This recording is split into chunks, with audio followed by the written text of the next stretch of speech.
আজব কাণ্ড রে বাবা, সন্ধ্যা হতে না হতেই এদিকে আমার বরের বায়না যে একটা টিফিন বানানোর জন্য। আর অন্যদিন তো বায়না করতে পারে না, যেহেতু অন্যের দিন দোকানে থাকে, আজকে যেহেতু বাড়িতে আছে তাই জন্য বায়নাটা করলো। তো সেই বর মশাই যেহেতু বায়না করলো, আমার তো টিফিন একটা বানিয়ে দিতেই লাগবে, তার জন্য আর দেরি করলাম না। শেষে আমি মুড়ি নিয়ে নিলাম বাটির মধ্যে।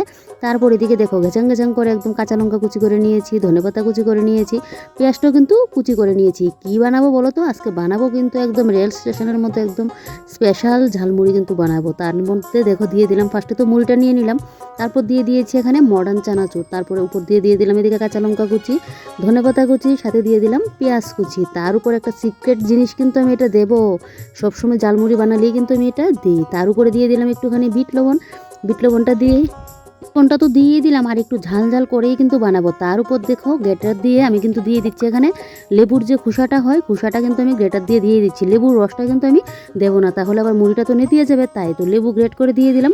তার উপর দেবো আমার হাতে বানানো স্পেশাল আমের কিন্তু চাটনি, মানে আমের আচার যেটাকে বলে, কাঁচা আমের আচার। তো এটার থেকে একটুখানি চাটনি দিয়ে দিলাম আচারটা। তার উপর দিয়ে দিলাম পেঁয়াজ কুচি। এবারে শুধু গো মাখার পালা। তবে হ্যাঁ, আরেকটা জিনিসও কিন্তু দিতে লাগবে। তার আগে বসিয়ে দিয়েছি চা। দুধ চা না হলে কি আর সন্ধ্যার পার্টিটা জমবে বলো? সাথে যেহেতু মুড়ি মাখা আছে। তো এদিকে দেখো এবারে আমার বরমশাই এসে তো একটুখানি মুড়ি মুখে দিয়ে দিল। তারপর এখানে আমি সর্ষের তেলটা দিয়ে বরমশাইকে বললাম মাখার জন্য। আমি টিফিনটা কষ্ট করে বানাচ্ছি, একটু না মাখলে হবে বলো? তার জন্য এদিকে বরমশাই দেখো এখন মেখে নিচ্ছে, আর এদিকে আমার চাও হয়ে গেছে। চলো, আর যেন আর তর সইছে না জিব্বায়, জানো তো মনে হচ্ছে জল পড়ে যাচ্ছে। এই যে দেখো এবারে গরম গরম চা বানিয়ে নিলাম সবার জন্য। তো চলো এবার একদম বসে টিফিনটাকে খায়। আমার তো এরকম রেল স্টেশনের মতো এরকম দেখবে ওই যে ঝালমুড়ি কাকুগুলো হয়, এরকম তাদের মতো কিন্তু বানিয়েছিলাম। তো চলো এবার ঝটপট